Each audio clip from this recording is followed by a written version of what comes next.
السلام عليكم ورحمة الله وبركاته.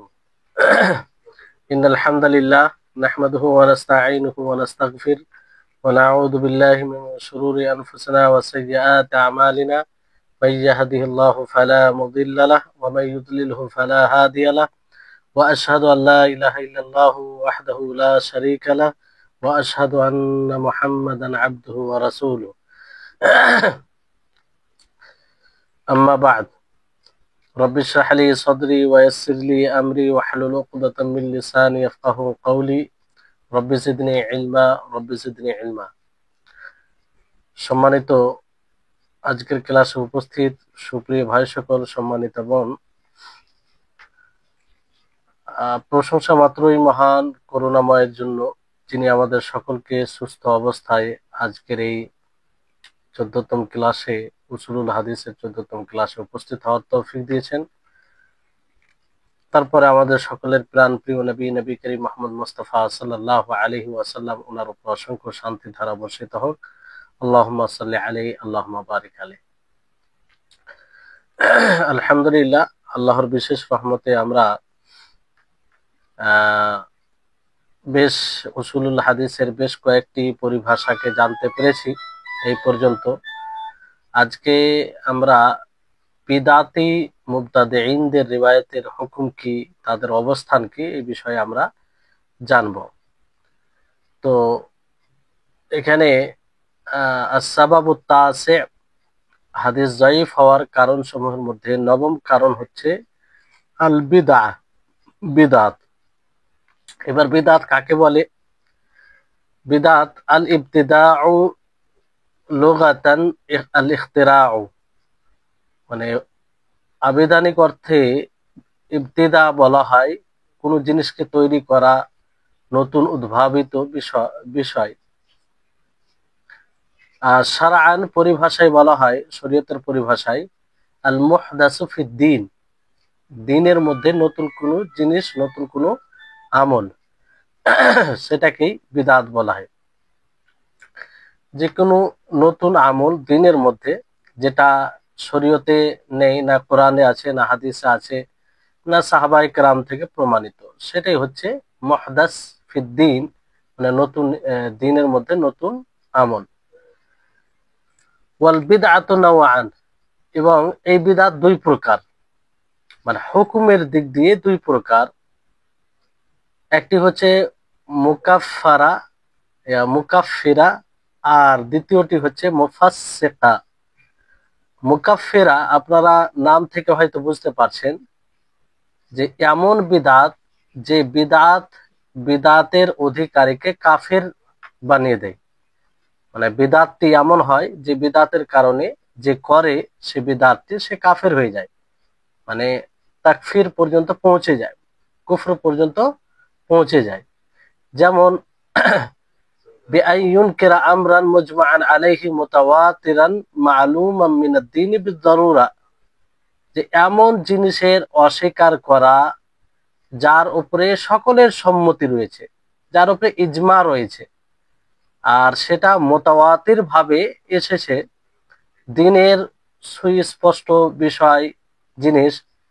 তো এই ধরনের রাবীর রিওয়ায়াতের ব্যাপারে বলা হচ্ছে যে ফাহাদা লা তুকবালু রিওয়ায়াতুহু, এই ধরনের রাবীর বর্ণনাকারীর রিওয়ায়াত গ্রহণযোগ্য হবে না, কবুল করা হবে না। তারপরে মুফাসসিকা, আমরা বিস্তারিত ব্যাখ্যায় যাব ইনশাআল্লাহ। মুফাসসিকা বলা হয় ইউফাসসাকু সাহিবুহা, যার বিদআত তাকে ফাসিক বানিয়ে দেয়। ফাসিক কাকে বলে?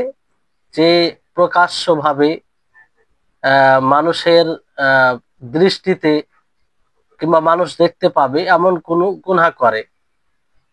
তো এই ফাসিক, এই ধরনের রাবীর রিওয়ায়াতের হুকুম কি, এই ব্যাপারে লেখক রাহিমাহুল্লাহ বলেন ওয়াহাদা তুকবালু রিওয়ায়াতুহু মা লাম ইয়াকুন দাঈয়া ইলা বিদআতিহি ওয়ালা নাকিলান মা ইউরাউইজুহা হাদা মাখতারাহুল জুমহুর ওয়া হুয়া সাহিহ। যে এই ধরনের ফাসিক রাবীর বর্ণনাকারীর রিওয়ায়াত গ্রহণযোগ্য হবে কয়েকটি দুটি শর্তে। এক হচ্ছে সে বিদাতের দিকে মানুষকে আহ্বান করবে না, বিদাতের দিকে মানুষকে আহ্বান করবে না, সে বিদাত করে কিন্তু সে বিদাতের দিকে মানুষকে আহ্বান করবে না। ওয়ালা না কেনাল মা ইউরাউইজুহা, আর না সেটা এমন কিছু করবে যেটা মানে প্রচার প্রসার ঘটবে। তো এই ধরনের রাবির, ফাসিক রাবির রেওয়ায়াত গ্রহণযোগ্য হবে, কবুল করা হবে অধিকাংশ মুহাদ্দিসিনগণের নিকটে। এটাই, আর এটাই সঠিক মত বলে গণ্য করা হয়েছে। তো এখানে আপনারা এই অনুবাদে দেখতে পারেন যে যা করলে সংশ্লিষ্ট, মুকাফেরা বলতে যা করলে সংশ্লিষ্ট ব্যক্তি কাফের হয়ে যায়। বিদাত, এমন বিদাত রয়েছে যে বিদাত করে মানুষ বিদাতি মুবতাদি কাফের হয়ে যায়। যেমন দিনের এমন বিষয়কে অস্বীকার করা যার ব্যাপারে ঐক্যমত রয়েছে, যা মুতাওয়াতির সূত্রে বর্ণিত। এবং মুতাওয়াতির কাকে বলে আপনারা জানেন, মানে বহু সংখ্যক মানুষ সেটাকে জানে, বলেছে, যা সুনিশ্চিতভাবে প্রমাণিত ও সর্বজনবিদিত। এ ধরনের বিদআতির বর্ণিত হাদিস গ্রহণযোগ্য নয়, এ ধরনের বিদআতির হাদিস গ্রহণযোগ্য নয়। মুফাসসাকা, এটা কি? মুফাসসিকা মানে যা করলে সংশ্লিষ্ট ব্যক্তি ফাসিক হয়ে যায়, কাফের তো হয় না কিন্তু ফাসিক হয়। আর এ ধরনের বিদআতের বর্ণিত হাদিস গ্রহণ করা হবে যদি তিনি তার বিদআতের দিকে আহ্বানকারী না হন এবং এমন কিছু বর্ণনা না করেন যা তার বিদআতকে আরো বেশি প্রচার ও প্রসার করে। এই মতটি জুমহুর মুহাদ্দিসিন গ্রহণ করেছেন এবং এটাই সঠিক। তাহলে আপনারা বিদআত কাকে বলে এটা জানতে পারলেন এবং বিদআত দুই প্রকার এই বিষয়টি বুঝতে পারলেন। বিদআত মূলত এটার আবিধানিক অর্থ যেটা আপনাদেরকে বলা হলো যে নব আবিষ্কৃত বিষয়, পূর্বে যার কোনো নজির ছিল না, উদাহরণ ছিল না। মুহাদ্দিসগণ এর সংজ্ঞা এভাবে দিয়েছেন যে আল আমরুল মুহদাসু বা'দার রাসূল বিকাসদিত তাকাররুবি ইলাল্লাহি তাআলা, রাসূলুল্লাহ সাল্লাল্লাহু আলাইহি ওয়াসাল্লামের মৃত্যুর পরে আল্লাহর সন্তুষ্টি লাভের আশায় ইবাদতের নতুন পদ্ধতি উদ্ভাবন করা। বিদআতকে দুই দিকে বিভক্ত করা যায়। যেমন ধরুন যে রাসূল সাল্লাল্লাহু আলাইহি সাল্লামের জন্মদিবস পালন করা, ঈদে মিলাদুন নবী যাকে বলা হয়, তো এটা রাসূলের পরে তৈরি হয়েছে।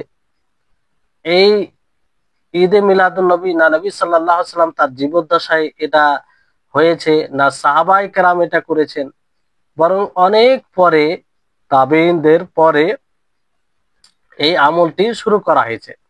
আর এটার উদ্দেশ্য যারাই করে তারা আল্লাহ তাআলার নৈকট্য লাভের উদ্দেশ্যেই করে। তারা বলে আমরা নবীকে ভালোবাসি, এই খাতিরে করছি। তো এই ধরনের আমলকেই বিদআত বলা হয়, এই ধরনের আমলকেই বিদআত বলা হয় যে যার কোনো প্রমাণ না কোরআনে থাকবে, না হাদিসে থাকবে, না সাহাবায়ে কেরাম করে থাকবে। যদি এটা ভালো হতো অবশ্যই সাহাবায়ে কেরাম করতেন, কারণ সাহাবায়ে কেরাম তিনারা সবচেয়ে বেশি অগ্রগামী ছিলেন, দিনের প্রতি হিতাকাঙ্ক্ষী তিনারা বেশি ছিলেন, আর দিনকে তিনারা সবচেয়ে বেশি ভালো বুঝেছেন। তো এই ধরনের এক কথা এটা উদাহরণস্বরূপ বলা হলো। বাকি তো আরো অনেক আমল আছে যেগুলো বিদআত আর কি।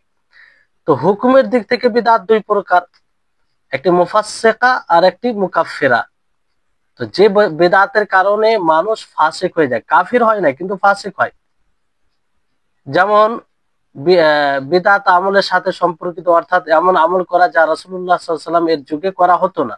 ঈদে মিলাদুন নবী, শবে বারাত, এই যে এই মাস শাবান মাস চলছে, দেখবেন অনেক মানুষ শবে বারাতকে লক্ষ্য করে কত কি করে। সর্বপ্রথম কথা হয় যে শবে বারাত বলে ইসলামে কোনো রাত নেই। বারাত মানে কি? মুক্ত, নিজেকে মুক্ত করা রাত। এরকম কোন রাত আপনি নিজে নিজে কিভাবে নির্ণয় করতে পারেন? যে রাত্রে নির্ণয় না কোরআন করেছেন, না হাদিস করেছেন, না সাহাবায়ে কেরাম করেছেন। আপনি কে? আমরা কে যে আমরা কোন রাতকে একটা শরীয়তের অংশ বলে নির্ধারণ করব আর সেই রাত্রে বিশেষভাবে ইবাদত করব, যে রাত্রে কোন সাহাবী না কোন রাসূল না কেউ ইবাদত করেছেন। তো এটা একটি বিদআত শবে বারাত। যেহেতু কথা চলে এলো এই জন্য বলি যে শবে বারাত বলতে ইসলামে কোনো রাত নেই, কোনো রাত নেই। এটা মানব রচিত, মানুষ এই রাতকে নির্ধারণ করেছে। ফলে এই রাতকে লক্ষ্য করে কোনো প্রকারের ইবাদত করা পরিপূর্ণভাবে বেদাতের অন্তর্ভুক্ত হবে। এই জন্য নিজে সতর্ক হবেন, অন্যদেরকে সতর্ক করবেন। আর এই রাত্রের ব্যাপারে যতগুলো হাদিস রয়েছে সমস্ত হাদিস দুর্বল, জাল হাদিস, জাইফ হাদিস, সঠিক হাদিস নেই। একটি হাদিসের ব্যাপারে বলা হয় যে হাদিসটি হাসান, তবে ওই হাদিসের ব্যাপারেও অনেকেই কালাম করেছেন। তবে হাসান যদি মেনেও নেওয়া হয়, তো সেই হাদিসের মানে এটা নয় যে ওই রাত্রে বিশেষভাবে ইবাদত করতে হবে। কারণ ওই হিসাবে যদি আমরা দেখি, তো প্রত্যেক রাত্রের ব্যাপারে আল্লাহ তাবারক ওয়া তাআলা নিচে আসমানে আসেন রাত্রের শেষ অংশে, আর ডাক দেই বান্দাদেরকে যে আছে আমার কোনো বান্দা যে আমার কাছে ক্ষমা চাইবে, আমি ক্ষমা করব, আমার কাছে রুজি চাইবে, আমি তাকে রুজি দেব, আমার কাছে সমস্যা তুলে ধরবে, তার সমস্যার সমাধান করব। এটা প্রত্যেক রাত্রের বিষয়। তো মানে 15 শাবানের রাত্রিতে সেই একই কথা। তো এর বিশেষত্ব কি করে হলো? এটা আল্লাহ তাআলার ফজল, যে ওই দিন আল্লাহ তাআলা মাফ করবেন শিরক যে করে এবং যার হৃদয়ে বিদ্বেষ আছে, শত্রুতা আছে, তাকে ছাড়া আল্লাহ তাআলা মাফ করবেন। এটা আল্লাহ তাআলার ফজল। সে বলে যে আপনি সেই দিনে ওই রাতকে কেন্দ্র করে বিশেষভাবে ইবাদত করবেন, এর কোনো প্রমাণ নাই। যদি এটা ভালো হতো তো অবশ্যই নবী করতেন, সাহাবায়ে কেরাম করতেন, তার ইঙ্গিত ইশারা পাওয়া যেত। তারপরে এই রাত্রে ব্যাপারে আরো অনেক ধারণা করা হয় যে এই রাত্রে মানুষের রূহ আত্মা নেমে আসে। একদম বিভ্রান্তিকর ধারণা, ভিত্তিহীন, যার কোনো কোরআন হাদিসে কোনো কিছুই নেই। কারণ মানুষ যখন মারা যায় সে দুনিয়াতে কোনোভাবেই আর ফিরে আসে না। এটা আমার আপনার নিশ্চিতভাবে দৃঢ় আকীদা থাকতে হবে যে একজন মানুষ মারা যাওয়ার পরে তার সে কোনোভাবেই দুনিয়াতে আসে না, এমনকি নবীও আসে না। তো অন্য কোনো মাখলুক কি করে আসতে পারে? নবী আসে না, কিংবা কোনো কারো ব্যাপারে আপনি বলতে পারেন না যে এই আসে এই রূপে, এই ধারণ করে। এগুলো সব বেধর্মীদের, যারা অমুসলিম, বিশেষ করে হিন্দু যারা, তাদের এগুলো ধারণা। তারা পুনর্জন্ম কিংবা এরকম অনেক কিছু ধারণা রাখে। তো সেগুলো থেকে তারপরে এই রাত্রিকে লাইলাতুল কদরের মতো সম্মান দেয়, আর বলে অনেকেই, মানে ভিত্তিহীন কথা সব, যে এই রাত্রে কোরআন নাযিল হয়েছে। অথচ আল্লাহ তাবারক ওয়া তাআলা কোরআনে স্পষ্ট বলেছেন যে আমি লাইলাতুল কদরে কোরআন নাযিল করেছি, অর্থাৎ সম্মানের রাত্রিতে, কদরের রাত্রিতে। আর কদরের রাত্রি কোথায়? রমজান মাসে, রমজান মাসের শেষ দশকে কোনো একদিন রয়েছে বিজয় রাত্রিতে। তো এগুলো আরো অনেক কিছু আছে, যাই হোক সেটা আসলে এখানে বিষয় নয়। যেহেতু সময়ের দাবি, এই জন্য আপনাদেরকে ইঙ্গিত করলাম যে শবে বারাতকে লক্ষ্য করে শবে বারাত নাম দেওয়াটাই একদম ভুল, মূর্খামি, কোরআন হাদিসের জ্ঞান না থাকার এটা পরিচয় হবে। কারণ আমরা কোনো রাতকে এইভাবে নাম দিতে পারি না যতক্ষণ না কোরআন হাদিসের দলিল না পাওয়া যাবে।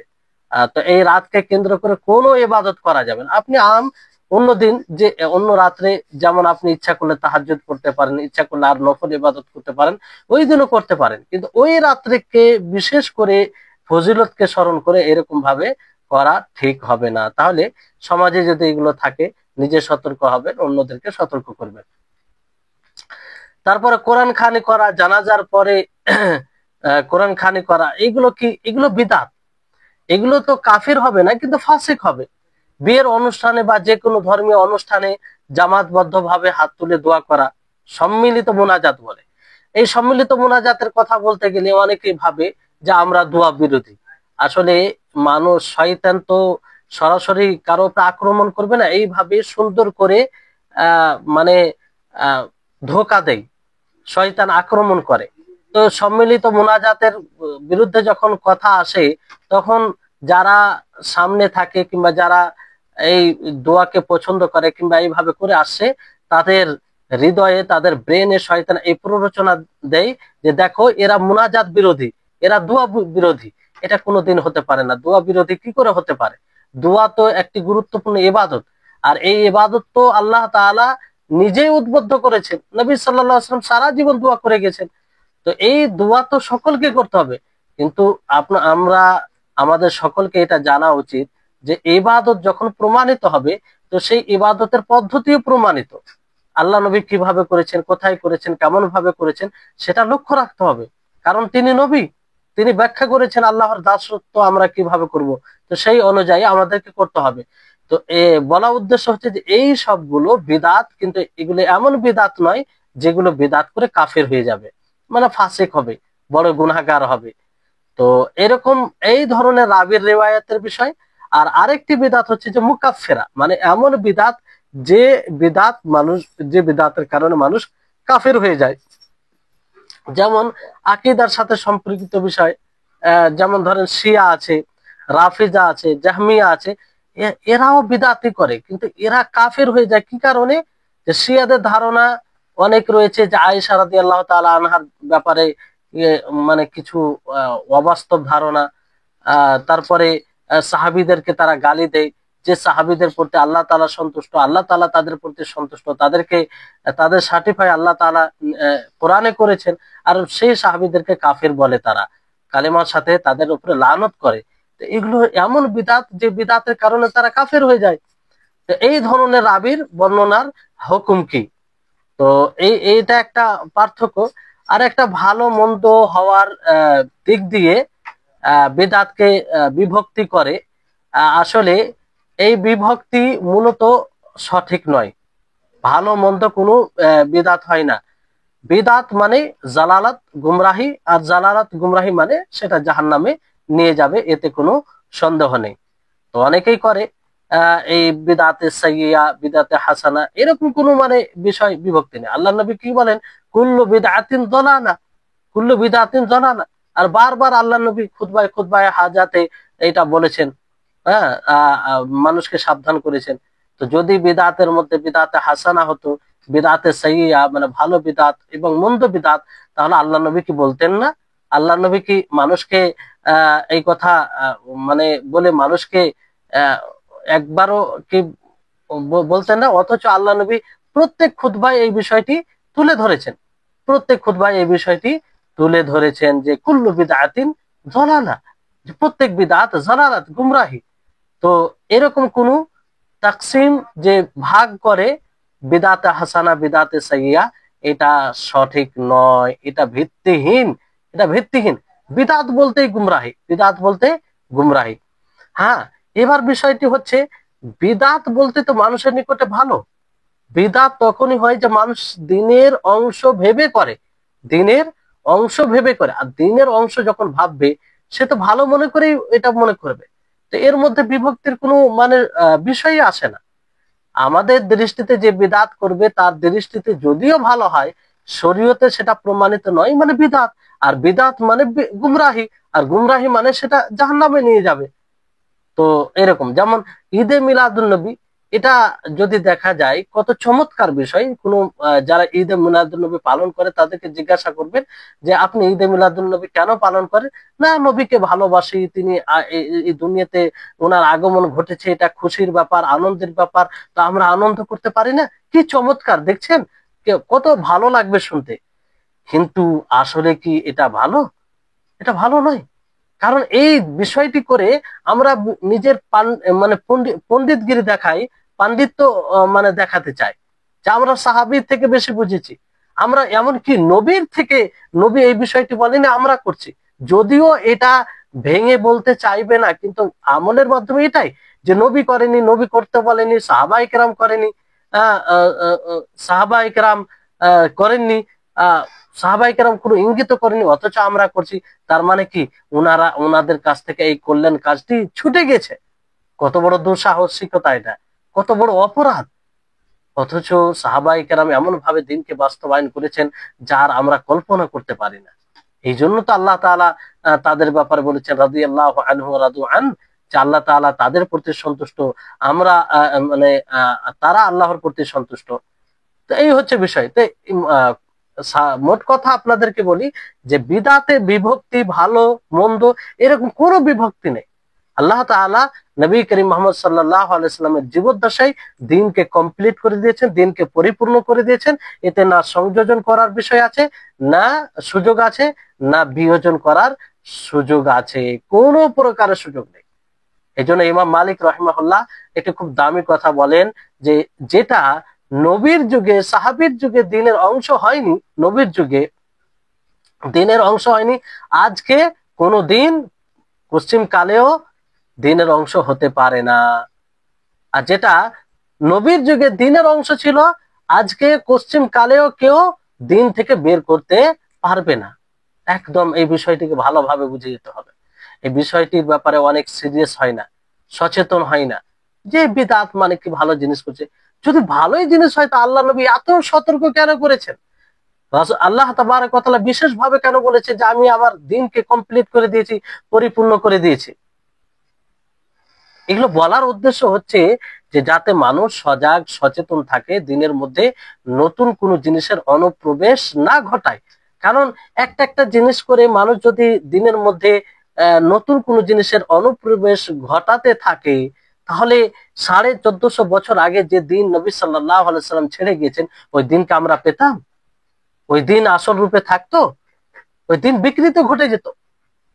এই জন্য এই দ্বীনে ইসলামে একটা কড়া ভাবে মানে সতর্ক করা হয়েছে, আর কোনোই নয়। আর সবচেয়ে বড় বিষয় যে আল্লাহর নবী এত রহিম, দয়ালু, মাখলুকের মধ্যে সবচেয়ে বেশি দয়ালু কে? নবী করিম মুহাম্মদ সাল্লাল্লাহু আলাইহি সাল্লাম। তিনি উম্মত নিয়ে এতটা চিন্তিত যে কল্পনা করতে পারি না আমরা। তো ওই নবী যখন হাসরের মাঠে হাউজের পানি পান করাবে, যখন কিছু লোকের ব্যাপারে জানতে পারবে, ফারিস্তা দ্বারা জানতে পারবেন তিনি যে এরা আমার পরে দিনকে পরিবর্তন করেছে, নতুন নতুন আমল সৃষ্টি করেছে, বিদআত করেছে, তো আল্লাহর নবী তাদেরকে ধিক্কার জানাবে, তাদেরকে লাঞ্ছিত করবে, অপমানিত করবে, বলবে সহকান সহকান লিমান গায়্যারা বাদি, যে দূর হও যারা আমার পরে আমার দিনকে পরিবর্তন করেছে।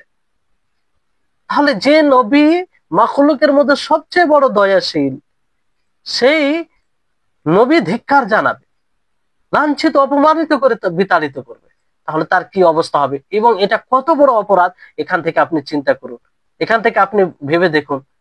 তো বিষয়টি হচ্ছে এটা। যাই হোক, এখানে মূলে হচ্ছে এটা বিষয় নয়, কিন্তু যেহেতু কথা এলো এই জন্য এই বিষয়ে বলবো যে সতর্ক হবেন, সমাজকে সতর্ক করবেন।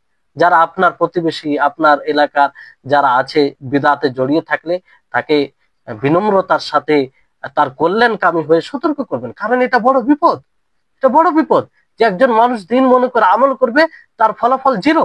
জিরো নয়, ফলাফল শুধু জিরো নয়, বরং ক্ষতি। তাকে ওই আমল জাহান্নামে নিয়ে যাবে, ওই আমল রাসূলের হাতে হাউজের পানি পান করা থেকে বঞ্চিত করবে, ওই আমল তাকে রাসূল সাল্লাল্লাহু আলাইহি সাল্লাম যে ধিক্কার জানাবে, অপমানিত করবে, তাদের অন্তর্ভুক্ত করাবে। এটা বড় বিপদ। তাই বিপদ থেকে নিজে সতর্ক হওয়া, মানুষকে সতর্ক করা আমাদের সকলের জন্য জরুরি। তো এই হচ্ছে বিষয়। তো যাই হোক, তারপরে নবী করিম মুহাম্মদ সাল্লাল্লাহু আলাইহি সাল্লাম যেমন খুতবার মাধ্যমে বারবার বলতেন, যেটা আপনাদেরকে বললাম যে খায়রাল হাদিস আম্মা বাদ ফাইন্না খায়রাল হাদিস কিতাবুল্লাহ, যে সর্বোত্তম বাণী কি? আল্লাহ তাআলার বাণী। আর খায়রাল হাদি মুহাম্মাদিন সাল্লাল্লাহু আলাইহি সাল্লাম, আর সর্বোত্তম হেদায়েত হচ্ছে মুহাম্মদ সাল্লাল্লাহু আলাইহি সাল্লামের হেদায়েত। আর সবচেয়ে নিকৃষ্ট কাজ হচ্ছে বিদআত তথা নব আবিষ্কৃত বিষয়। তো সকল নব আবিষ্কৃত বিদআতই হলো ভ্রষ্টতা। নবী সাল্লাল্লাহু আলাইহি সাল্লাম এই কথা বারবার খুতবায় বলতেন। বড় দুঃখ, মানে আফসোস হয়, দুঃখ হয়, মানে ব্যথা পায়, মানে লোকদের বুঝকে দেখে যে আল্লাহ নবী প্রত্যেক খুতবায় বলতেন, অথচ এই ব্যাপারে মানুষ উদাসীন, বুঝতেই চায় না, বুঝতেই চায় না। শয়তান এমন ভাবে ধোঁকা দিয়ে রেখেছে। প্রত্যেক খুতবায় আল্লাহ নবী এই কথা বলতেন যে প্রত্যেক আবিষ্কৃত আমল বিদআত। তো এই হচ্ছে। তবে এখানে একটা বুঝ আপনাদেরকে বলি যে অনেক বিষয় এই বিষয়টিকে ঘুলিয়ে দেয়। কেমন করে? মানুষকে পথভ্রষ্ট করে এইভাবে। কিছু স্বার্থন্বেষী আলেম আছে, ওলামায়ে সু যাদেরকে বলা হয়, যারা নিজের পেটের স্বার্থে কোরআন হাদিসকে ব্যবহার করে, ইসলামকে নিয়ে ইসলাম দ্বারা মানুষকে প্রতারিত করে। আর এটা সবচেয়ে বড় প্রতারণা দুনিয়াতে। সবচেয়ে বড় প্রতারক যদি হয়, বড় ধোঁকাবাজি হয়, মানুষের দুশ্মন হয়, মানুষের শত্রু হয়, যারা কোরআন হাদিসের অপব্যাখ্যা করে। আল্লাহ বলছি, তারা সবচেয়ে বড় শত্রু, তারা মানুষের সবচেয়ে বড় শত্রু। কারণ এই ধোঁকার ভরণ নেই। এই ধোঁকা খেয়ে যদি আপনি মারা যান, তাহলে আপনি চিরস্থায়ী ক্ষতিগ্রস্ত হবেন। এই জন্য ধোঁকা, প্রতারককে চিনবেন। দিনের যে প্রতারক, সে সবচেয়ে বড় প্রতারক। অপব্যাখ্যা করে সাধারণ মানুষ, সাদা মানুষকে পথভ্রষ্ট করে।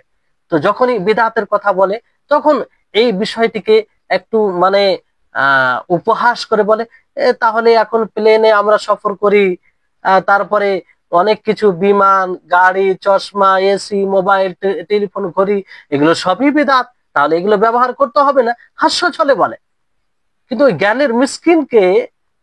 জ্ঞানের মিসকিনদেরকে ভাবা উচিত যে এটা তার বলা মানে তার মূর্খামির পরিচয়, তার অজ্ঞতার পরিচয়। সে আসলে যে এই জ্ঞানে ভিখারি, মানে ভিখারি বলতে নিঃস্ব, সেটা তার দলিল।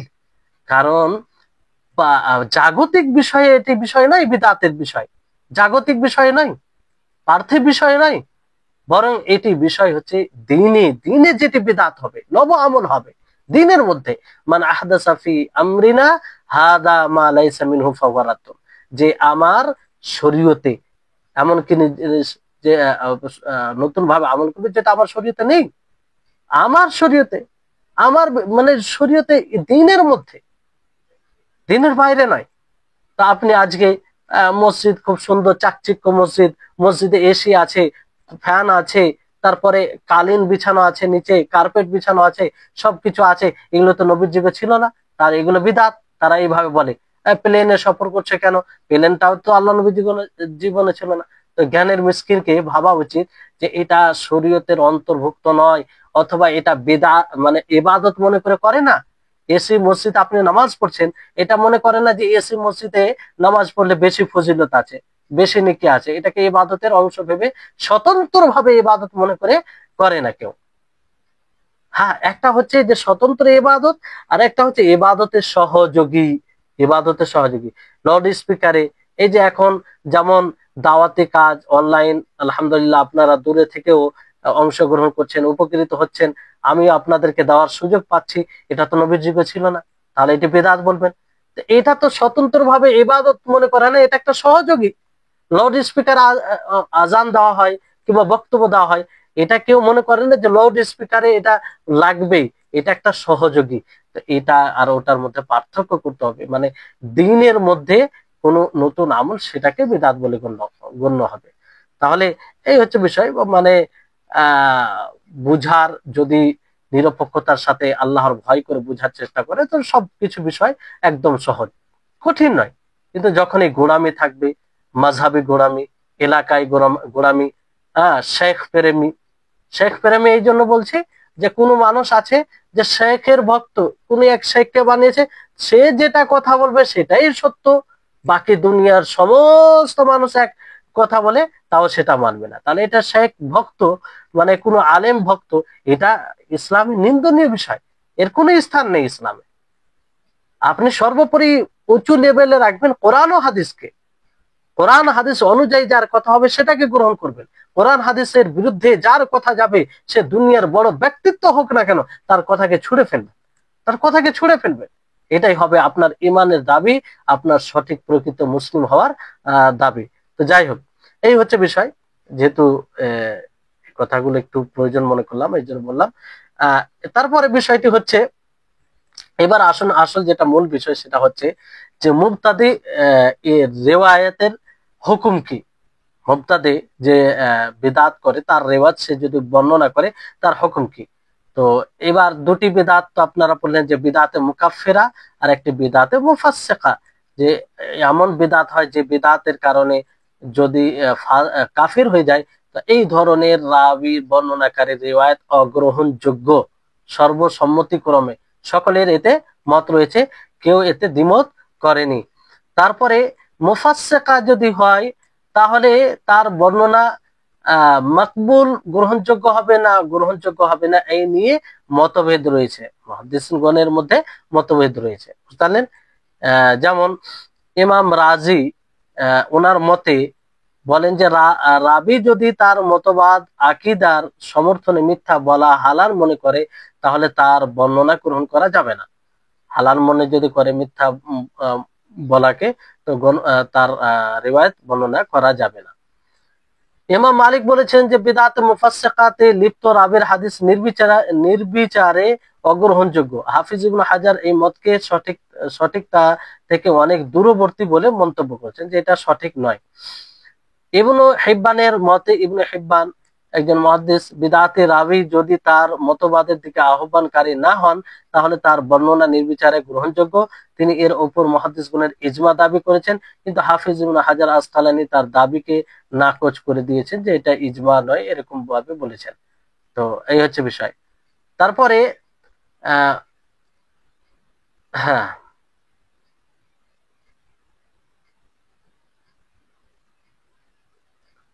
তারপরে জুমহুরের মতে বিদআতে মুফাসসিকাতে লিপ্ত রাবির দুটি শর্ত সাপেক্ষে গ্রহণযোগ্য। মানে দুটি শর্ত যদি পাওয়া যায় তাহলে তার রিওয়ায়াত গ্রহণযোগ্য হবে। এক হচ্ছে রাবি তার মতবাদের দিকে আহ্বানকারী হবেন না, রাবি তার মতবাদের দিকে আহ্বানকারী হবেন না, মানে ডাক দিবে না, মানুষকে দাওয়াত দিবে না বিদআতের দিকে। দ্বিতীয় হচ্ছে যে হাদিসটি তার মতবাদকে শক্তিশালী করে এমন যেন না হয়। তো জমহুরের মতই সঠিক। আর জমহুরের মত যেটা হচ্ছে যে দুই শর্ত সাপেক্ষে বিদআতি রাবির, মুবতাদি রাবির বর্ণনাকারী গ্রহণযোগ্য হবে। একটা হবে যে সে যেন বিদআতের দিকে মানুষকে আহ্বান না করে। দ্বিতীয় শর্ত হচ্ছে যে তার মানে এমন বিদআত করে যে বিদআত দ্বারা তার মতবাদকে শক্তিশালী যদি করে তাহলে হবে না, মানে শক্তি অন্য কিছু হয়, তার মতবাদকে শক্তিশালী এমন কিছু না হয়। এই দুটি শর্তে গ্রহণ করা যাবে, আর জমহুরের মতকে প্রাধান্য দেওয়া হয়েছে। জি। তারপরে হচ্ছে আসবাবুল আশির সুউল হিফজ, শেষ কারণ জয়ীফ হওয়ার, সংরক্ষণের ক্ষেত্রে দুর্বলতা, মানে স্মরণ স্মৃতিশক্তিতে দুর্বলতা। والمراد بسيء الحفظ من لم تترجح إصابته على خطئه। সাইয়ুল হিফজ থেকে মানে সংরক্ষণের ক্ষেত্রে যে দুর্বলতা, এটা থেকে উদ্দেশ্য এটা যে যার সঠিকটা ভুলের উপরে প্রাধান্যতা পায় না, যে এটা সঠিক না বেঠিক প্রাধান্যতা পায় না, সেটাই হচ্ছে সাইয়ুল হিফজ, সংরক্ষণে দুর্বল। আর এটি ফের দুই প্রকার, সাইয়ুল হিফজ সংরক্ষণের দুর্বলতা, এটি আবার দুই প্রকার। আল আউয়ালু মান নাশা আলা সুইল হিফজি ওয়া লাজিমাহু যালিকা ফি জামিই আহওয়ালিহি ওয়া ইউসাম্মা খাবারুহু আশ-শায ইনদাল বাদ। যে যেটা স্মৃতিশক্তির দুর্বলতার কারণে হবে, মানে যার যে জন্মগত স্মৃতিশক্তি দুর্বল হবে, যার জন্মগত স্মৃতিশক্তি দুর্বল হবে, আর এটা তার সাথে তার সমস্ত অবস্থায় লেগে থাকবে, মানে তার সাথে এটা জড়িয়ে থাকবে সব সময়, তার স্মৃতিশক্তি দুর্বল, এরকম রাবি হবে। তো এইরকম রাবির খবরকে নাম দেওয়া হয় কিছু মুহাদ্দিসিনের নিকটে, কিংবা কিছু মুহাদ্দিসিন বলেন যে শায। এর আগে আপনারা শাযের মানে সংজ্ঞা পড়েছেন, শাযের সংজ্ঞা পড়েছেন যে দুর্বল রাবি নির্ভরযোগ্য রাবির কি করবে, বিরোধিতা করবে। তো এখানে এই এই ধরনের রিওয়ায়াতকে অনেকেই শায বলেন। কি বলেন? শায বলেন। যে জন্মগত ভাবে দুর্বল স্মৃতিশক্তির মালিক হবে, আর এটা সব সময় তার সাথে থাকবে, এমনটা নয় যে কোনো সময় স্মৃতিশক্তি ভালো কোনো সময় ভালো নয়, এরকম বিষয় নেই। দ্বিতীয় প্রকার হচ্ছে মান তারা আলাইহি সুউল হিফজি লিকিবারি সিনহি আও যাহাবি বাসারিহি আও দিয়াই কুতুবিহি আও নাহওয়ি যালিক ফাহাদা ইউসাম্মুনাহু আল মুখতালাত।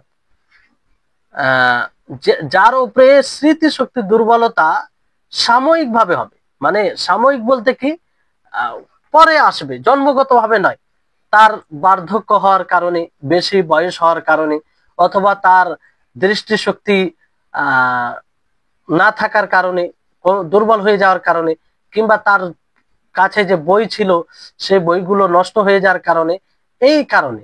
তো এরকম রাবিকে, এরকম লোককে কি বলা হয়, কি নাম দেওয়া হয়? মুখতালিত। বুঝতে পারলেন? তাহলে এই দুটি প্রকার হচ্ছে কার কিসম? সুইল হিফজের। এবার মুখতালিত, যে মুখতালিতটা জানলেন আপনারা, মুখতালিত দুই প্রকার।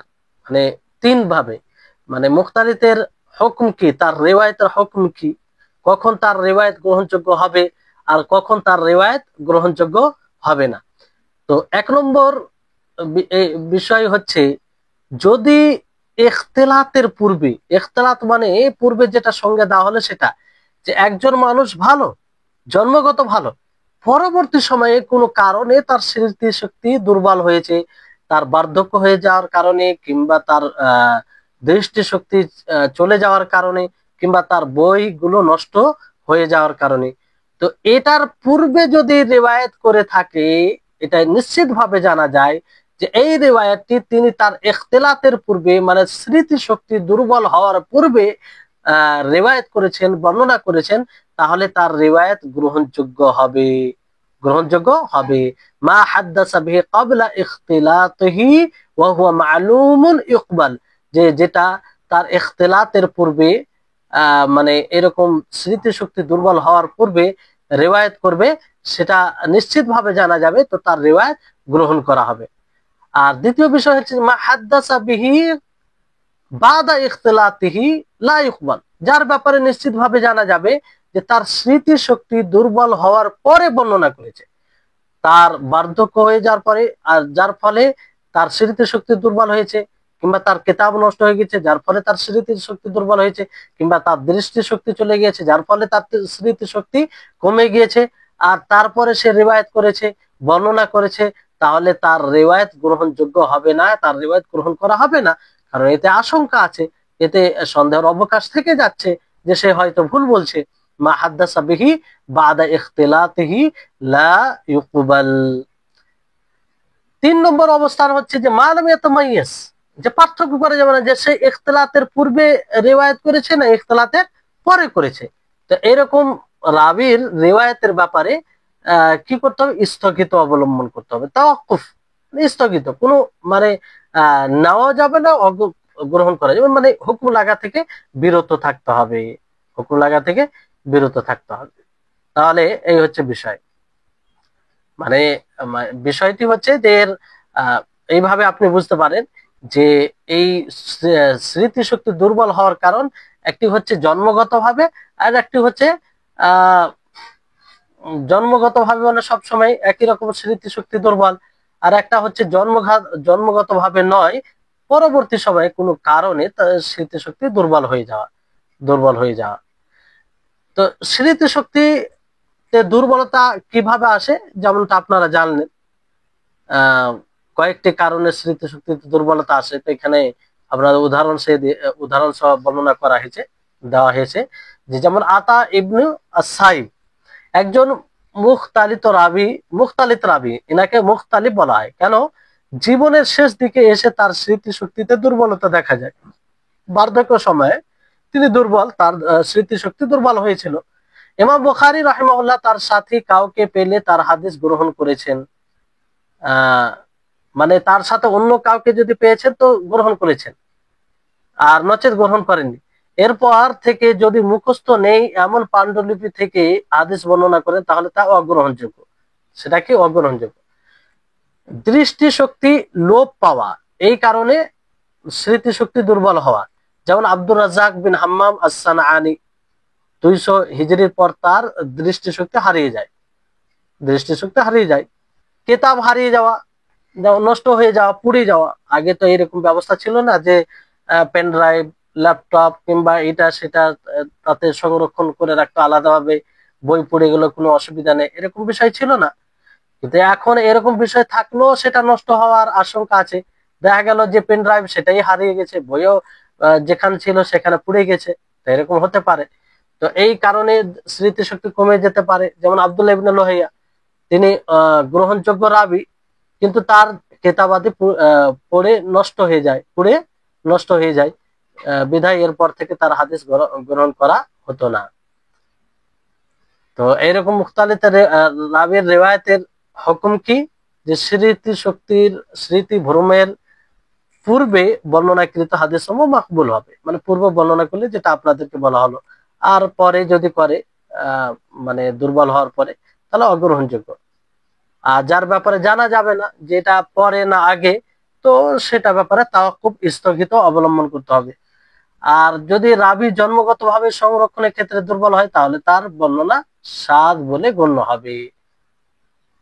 এবার এখানে একটি বিষয় যে হাদিসটি আগের না পরের তা জানার উপায় কি, কিভাবে আপনি জানবেন যে এই হাদিসটি আগের না পরের, আপনি কিভাবে জানবেন?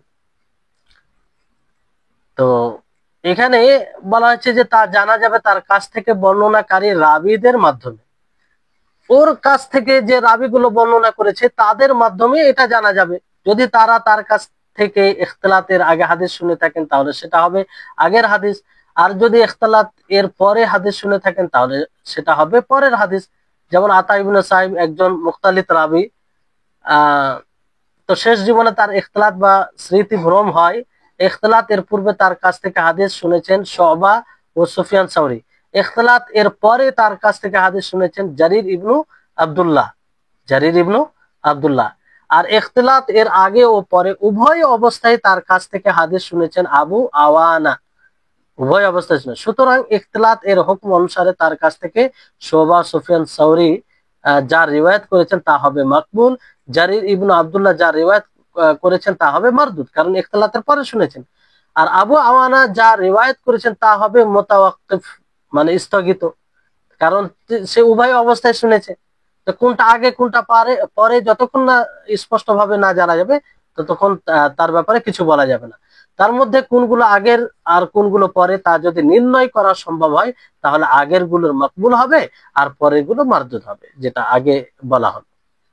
জি, তো এই হচ্ছে বিষয়। আর উল্লেখ এখানে যে সহিউল হিফজ রাবি কর্তৃক বর্ণিত হাদিসের সমর্থক হাদিস পাওয়া গেলে হাদিসটি তখন হাসান লিগাইরিহি হবে। এই জন্য হাসান লিগাইরিহির সঙ্গে আপনারা জানেন যে হাসান লিগাইরিহি আসলে সেটা জয়ীফ দুর্বল হাদিস হয়, কিন্তু তার মতো অন্য হাদিস পাওয়ার কারণে সেটা হাসান লিগাইরিহির লেভেলে পৌঁছে যায়। জি, আসলে সেটা দুর্বল হাদিস হয়। তো সহিউল হিফজ রাবির রিওয়ায়াত দুর্বল, কিন্তু অন্য কোন সমর্থনে হাদিস পাওয়া গেলে সেটা হাসান লিগাইরিহি হয়ে যায়, হাসান লিগাইরিহি হয়ে যায়।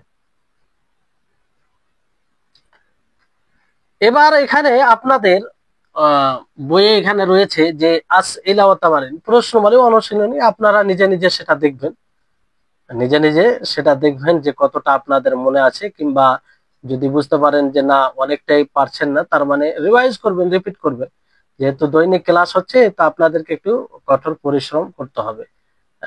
যদি না পড়েন তাহলে তো হবে না, শুধু ক্লাসে পড়লেন পরে যদি না পড়েন তো কিভাবে সেটা মনে থাকবে। এই জন্য পরবর্তী সময়ে বাংলাতে আছে সেটা দেখবেন, বোঝানো হচ্ছে, কোনো জায়গায় সংশয় হলে আপনারা সেটা জিজ্ঞাসা করবেন। এবার আসুন যে তাকসিমুল খাবারি ইলা মারফুইন ওয়া মাওকুফিন ওয়া মাকতুইন, খবরের তাকসিম প্রকার মারফু, মাওকুফ, মাওকুফ এবং মাকতু।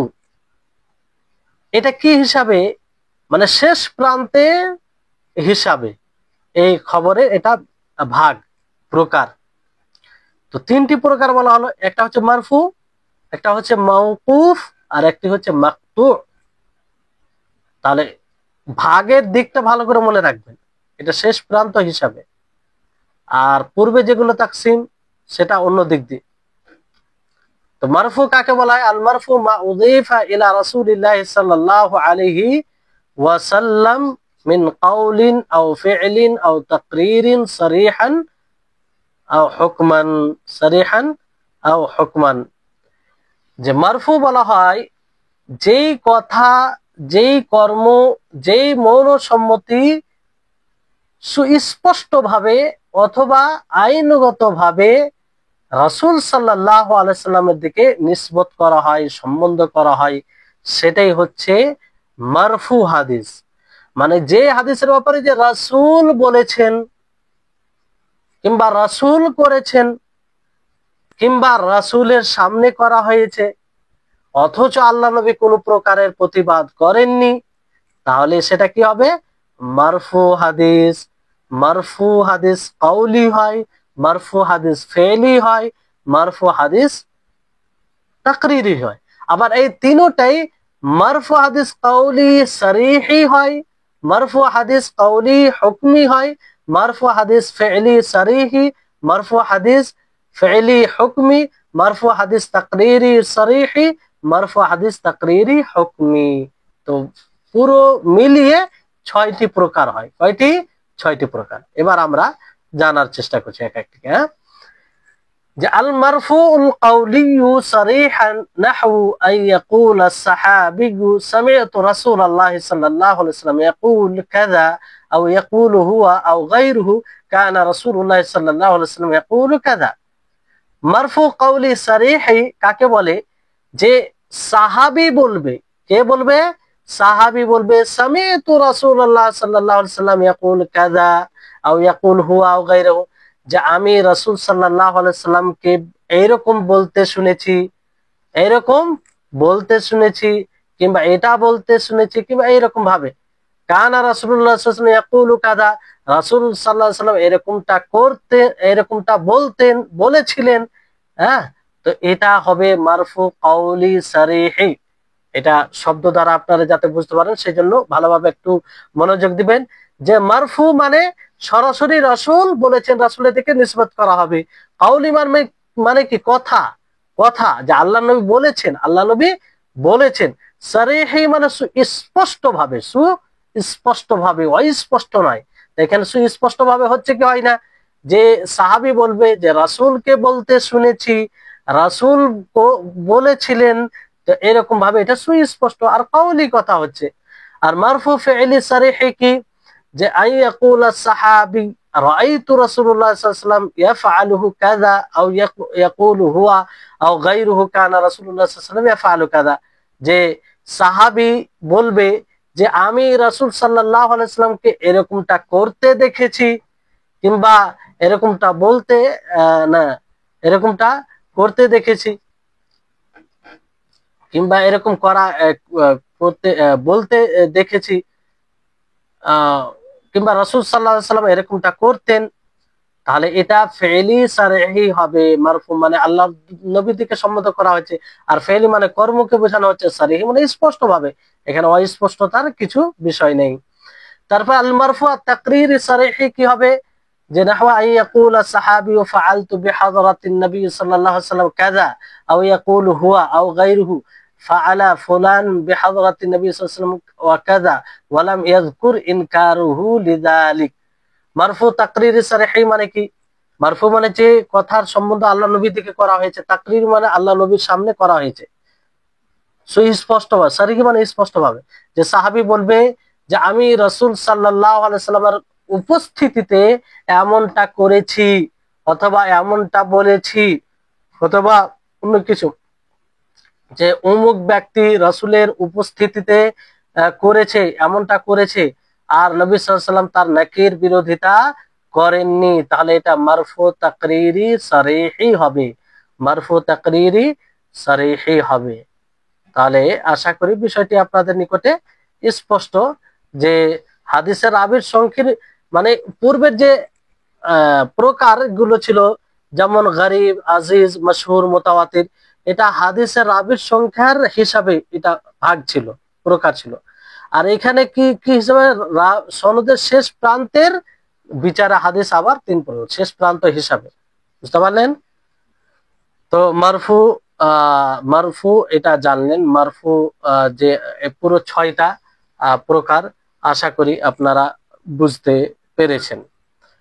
হুকমি বলতে দেখেন, এখানে আরো একটু আপনাদের মধ্যে যাতে স্পষ্ট হয়, যে এখানে মাল ফারকু বাইনাল মারফু সারিহান ওয়া বাইনাল মারফু হুকমান, মানে মারফু সারিহি আর মারফু হুকমি। আশা করি আপনারা বুঝতে পেরেছেন। তারপর আবারও শুনেন, যে এর মানে হচ্ছে মারফু মানে যে হাদিসের সনদ রাসূল পর্যন্ত পৌঁছে যায়। এখন প্রশ্ন হলো মারফু হুকমি ও মারফু সারিহি এর মাঝে পার্থক্য কি? উত্তর, যে হাদিসের মধ্যে সরাসরি রাসূল সাল্লাল্লাহু আলাইহি ওয়াসাল্লাম এর নাম উল্লেখ আছে, সেটা হলো মারফু সারিহি, মানে সরাসরি আল্লাহর নবী করেছেন, আল্লাহ নবী করেছেন, আল্লাহ নবী বলেছেন। হ্যাঁ, তো এটা কি আল্লাহ নবীর সামনে করা হয়েছে, তাহলে এটা মারফু সারিহি, মানে স্পষ্ট, সুস্পষ্ট মারফু।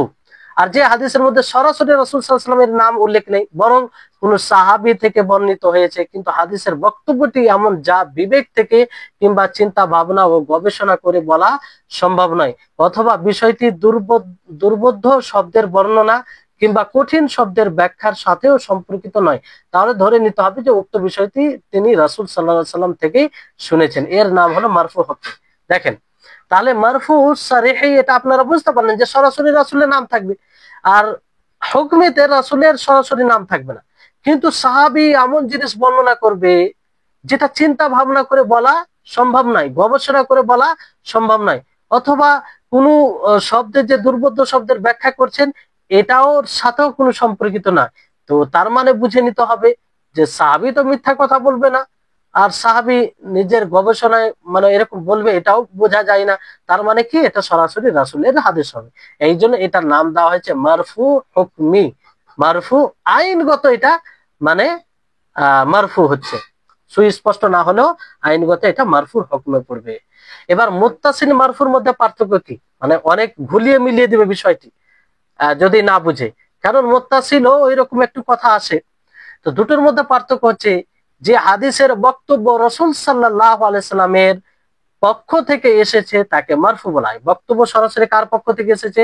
রাসূল সাল্লাল্লাহু আলাইহি সাল্লামের পক্ষ থেকে এসেছে, তো সেটা মারফু হবে।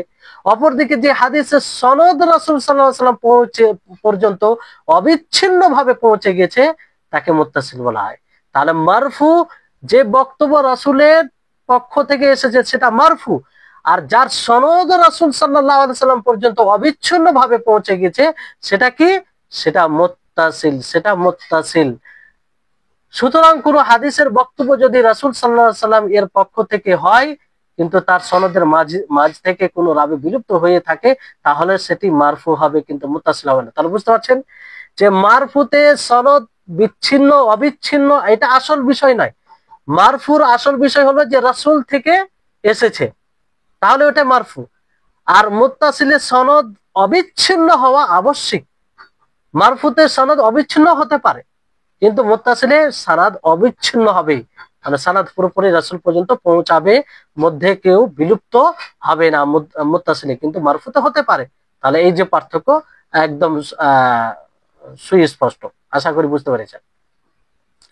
তারপরে এখানে আপনি দেখেন আল মারফুল কাউলি হুকমান, আল মারফুল কাউলি হুকমান, যেমন হুকমান সারিহি আপনারা পড়লেন, সারিহির তিনটি প্রকার জানলেন। হুকমান কেমন, যেমন ওই ব্যাখ্যা একটু করা হলো আপনাদের সামনে, এখানে অর্থটা দেখেন তাহলে বুঝতে পারবেন যে আইয়াকুল আস-সাহাবিগু গায়রুল মা'রুফ বিল আখদি আন আহলিল কিতাব কাওলান লা মাজাল লির-রা'ই ওয়াল ইজতিহাদ ফিহি ওয়া লা তাআল্লুক লাহু বিবায়ানি গারিবিন আও শারহি মুশকিলিন مثل إخباره عن الأمور الواضية كبدء الخلق ونحوه أو إخباره عن الأمور الآتية كالفتن وأحوال القيامة وكذا إخباره عما يحصل بفعله ثواب مخصوص أو عقاب مخصوص। যে সাহাবী বলবে কেমন ভাবে বলবে, যেটা আহলে কিতাব থেকে নিয়েছে এরকম বিষয় নয়, মানে আহলে কিতাব বলতে ইহুদ ও নাসারা থেকে বর্ণনা করেছে এরকমটা বোঝা যাবে না, বুঝলেন? আর না সেখানে চিন্তা ভাবনা গবেষণা করার মানে প্রয়োজন আছে এরকম কোনো সুযোগও নেই এমন কথা বলেছে। আর না সেটা কোনো হাদিসের শব্দের ব্যাখ্যা করেছেন, তার বিশ্লেষণ দিয়েছেন, এটারও বলার কোনো সুযোগ নেই এমন কথা। যেমন পূর্বে অতীতে কি হয়েছে সে ব্যাপারে বলা, তো অতীতে কি হয়েছে সে ব্যাপারে বলা, সাহাবায়ে কেরাম তো নিজ পক্ষ থেকে এটা বলতে পারে না অতীতে কি হয়েছে, তার মানে অবশ্যই আল্লাহ নবী থেকে বলেছেন, কারণ তিনারা তো নিজে বানিয়ে কোনো মানে এরকম কথা বলবে না। যেমন মাখলুকের সৃষ্টির ব্যাপারে, তারপরে আগামীতে যে ফিতনা হবে, কিয়ামতের নিদর্শন সমূহ যে ফিতনাগুলো আসবে এইগুলোর ব্যাপারে কোন সাহাবীর বলা মানে কি এখানে কি কোনো ইজতিহাদের কোনো বিষয় আছে, গবেষণার বিষয় আছে যে তারা গবেষণা করে এটা বলবে? না, এখানে গবেষণার কিছু নেই। ফলে মানে কোথায় থেকে বলেছে? আল্লাহ নবী থেকে তিনারা বলেছেন। অনুরূপ ভাবে কোনো কাজ করতে গেলে একটা বিশেষ সওয়াব আছে, প্রতিদান আছে, যে এই কাজটি করতে গেলে এর নেকি এটা, এর সওয়াব এটা, এর প্রতিদান এটা, তো এটা তো চিন্তা ভাবনা করে বলার বিষয় নাই, কিংবা এটা আহলে কিতাব থেকে বলারও বিষয় নয়। ফলে এখান থেকে হুকমি আইনগত ভাবে বোঝা যাচ্ছে যে এটা রাসূলেরই হাদিস হবে, যদিও সাহাবী রাসূলের নাম নেয়নি। তো এটা বিষয়। তো এই জন্য এটা যদি কওলি হয়ে থাকে, কথা হয়ে থাকে, তাহলে এটা মারফু কওলি হুকমি হবে। আর মারফু ফি'লি হুকমি কি, যে সাহাবী বলবে আইয়া ফাআলা সাহাবী ফি'লান লা মাজালা লির-রা'ই ফিহি কা সালাতি আলী ইবনে আবি তালিব আল কুসুফা ফি কুল্লি রাকাতিন আকসারা মিন রুকুআইনি। মারফু ফি'লি হুকমি কেমন, যে সাহাবী করবে এমন কোন কর্ম করবে, আমল করবে যেখানে কোনো গবেষণা, কোনো মতামতের মানে সুযোগ নেই, যে সাহাবী নিজে থেকে মতামত মনে করে আমল করবে। এটা কি করে হয়? তারা শরীয়তে এমন কিছু আমল করবে যে রাসূল বলেনি, এটা তো হবে না। ফলে এরকম আমল থাকবে, যেমন আলী ইবনে আবি তালিবের সালাতুল কুসুফ, সূর্যগ্রহণের নামাজ পড়া, যে প্রত্যেক রাকাতে দুই রাকাত, প্রত্যেক রাকাতে 2 রাকাত। তো যদিও রাসূলের নাম না নেই, যদিও রাসূল নাম না এনে সাহাবী করেছেন, তো এরকম আমল তো সাহাবী নিজে থেকে চিন্তা ভাবনা করে করতে পারে না, কিংবা এটা ইহুদ ও নাসারা থেকে নিয়েও এটা করতে পারে না।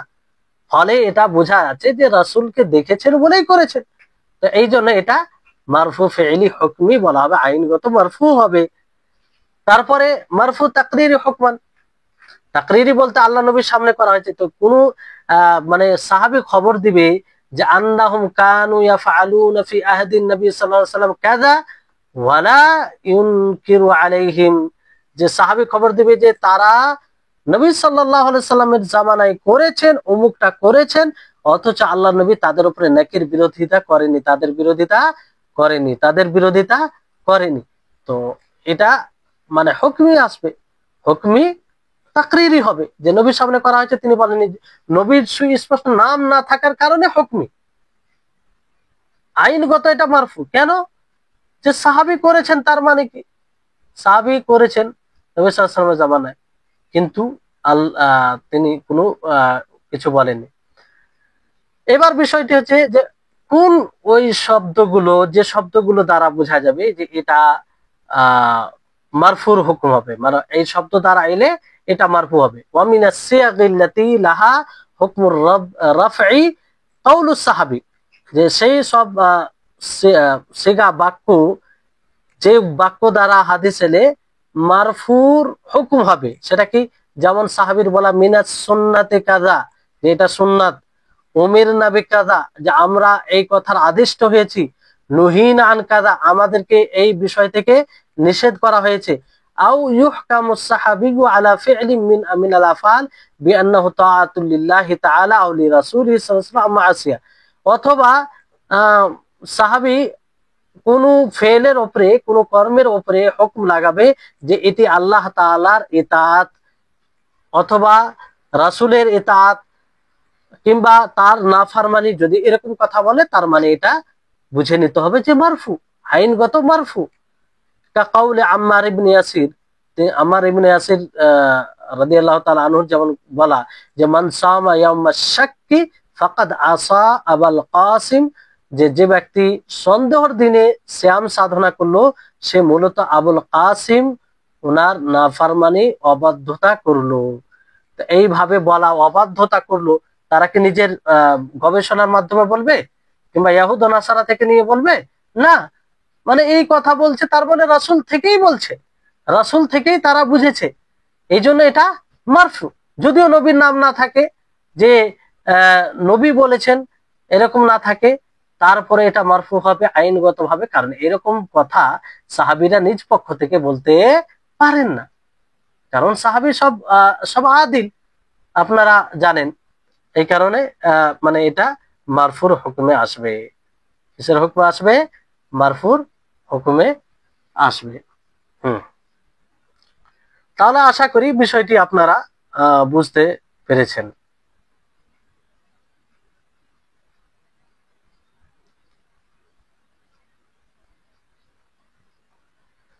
তারপর আসুন যে মওকুফ, একটি প্রকার আপনার মারফু, এটা জানলেন আপনারা। মওকুফ দ্বিতীয় প্রকার হচ্ছে মওকুফ। তো মওকুফ as-সাহাবী ওয়া মা তুরাফু বিহি as-সাহবা, মানে মওকুফ রিওয়ায়াত কাকে বলে এবং সাহাবী এবং সোহবাত চেনার উপায়। কারণ সাহাবী সংজ্ঞা এটাও জানা দরকার, বুঝতে পারলেন? তো মাওকুফ কাকে বলে এই ব্যাপারে বলা হচ্ছে আল মাওকুফু মা উযিফা ইলা সাহাবী মিন কাউলিন আও ফি'লিন আও তাকরিরিন। মাওকুফ বলা হয় যেই কথার, যেই কর্মের, আমলের এবং যেই মনসম্মতির নিসবত সম্বন্ধ করা হয় কার দিকে? সাহাবীর দিকে। মারফু রাসূলের দিকে, মাওকুফ সাহাবীর দিকে। মাওকুফ কার দিকে? সাহাবীর দিকে। এবার প্রশ্নটা যাচ্ছে সাহাবী কাকে বলে? সাহাবী তো নির্ণয় করতে হবে, সাহাবী কাকে বলে এটা জানতে হবে, তাহলে তো আমরা বলতে পারবো যে অমুক সাহাবী অমুক পর্যন্ত পৌঁছালো মানে অমুক সাহাবী, এই জন্য এটি মাওকুফ হলো। তো সাহাবী কাকে বলে? সাহাবী বলা হয় হুয়া মান লাকিয়া নবী সাল্লাল্লাহু আলাইহি ওয়াসাল্লাম মুমিনান বিহি ওয়া মাতা আলাল ইসলাম ওয়ালাউ তাখাল্লাত যালিকা রিদ্দাতুন আলাল আসাহ। যে সাহাবী বলা হয় যে ব্যক্তি নবী সাল্লাল্লাহু আলাইহি সাল্লামের সাথে ঈমান অবস্থায় সাক্ষাৎ করেছে এবং ইসলামের উপরে মারা গিয়েছে, যদিও মধ্যেখানে মুরতাদ হয়ে যায়, আবার পরে ইসলামে ফিরে আসে, তো সঠিক মত অনুযায়ী তাকে সাহাবী বলা হবে। যেমন একজন ব্যক্তি নবী সাল্লাল্লাহু আলাইহি সাল্লামকে না নবী সাল্লাল্লাহু আলাইহি সাল্লামের উপরে ঈমান এনেছে, ওই অবস্থা দেখলো, দেখার পরে সে মুরতাদ হয়ে গেল, মানে ইসলামকে ত্যাগ করে দিল। 2 বছর 3 বছর মুরতাদ হয়ে থাকলো, আবার সে ফিরে এলো, কিন্তু ফিরে আসার পর আর নবীকে দেখার সুযোগ হয়নি। তো এই ব্যক্তিও সঠিক মত অনুযায়ী সাহাবী হবে, কারণ পূর্বে ঈমান অবস্থায় দেখেছে, ঈমান অবস্থায় দেখেছে।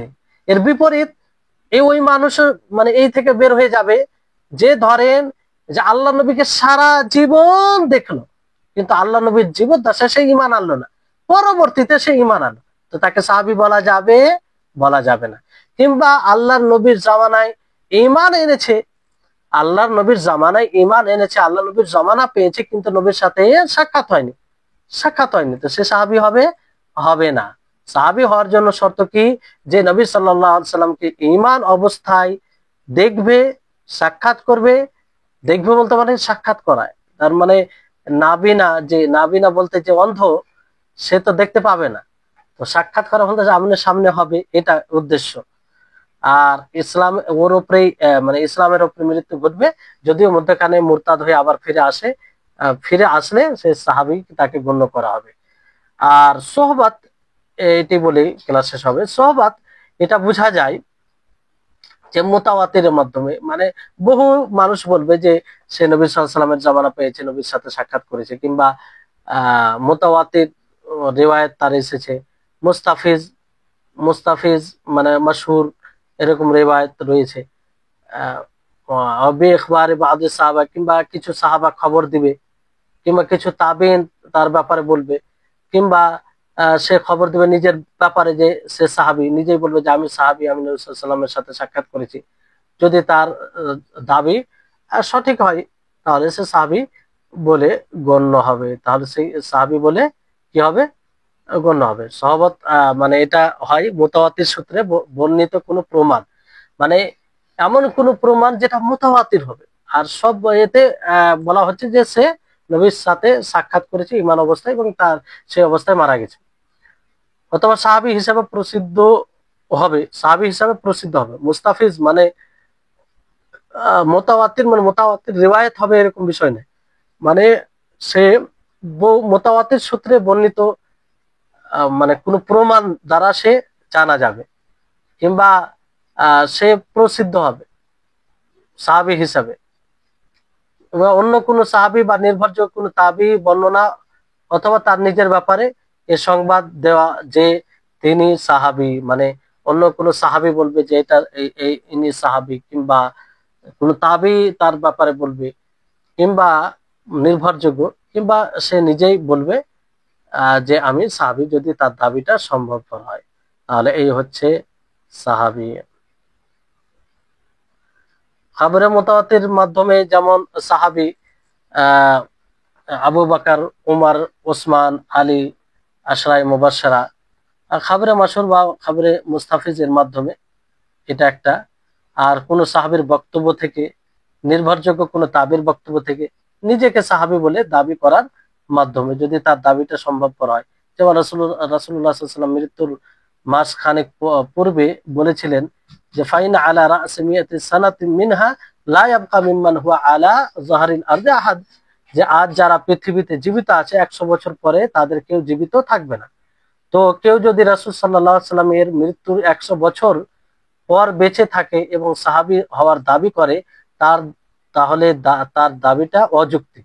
মানে নবী সাল্লাল্লাহু আলাইহি সাল্লামের মৃত্যুর 100 বছর পরে কেউ বলে যে আমি সাহাবী, তাহলে তো এটা অযুক্তি হবে, কারণ নবী সাল্লাল্লাহু আলাইহি সাল্লাম কি বলেছেন যে এই 100 বছর পরে কেউ বেঁচে থাকবে না। তো এই হচ্ছে আজকে এতটুকু বললাম। এরপরে আজকের মতো যথেষ্ট।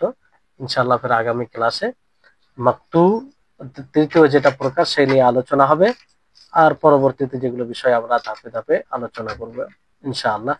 আল্লাহ তাআলা যেন আমাদের সকলের ইলমে বারাকা দান করেন এবং এসব বিষয়কে যেন আল্লাহ তাআলা আমাদের সকলের জন্য সহজ করে দেন, আর আমাদের সকলের সময়কে যেন আল্লাহ তাআলা ইবাদত হিসাবে গ্রহণ করেন। ওয়া আখির দাওয়ানা আলহামদুলিল্লাহি রাব্বিল আলামিন। আসসালামু আলাইকুম ওয়া রাহমাতুল্লাহি ওয়া বারাকাতুহু।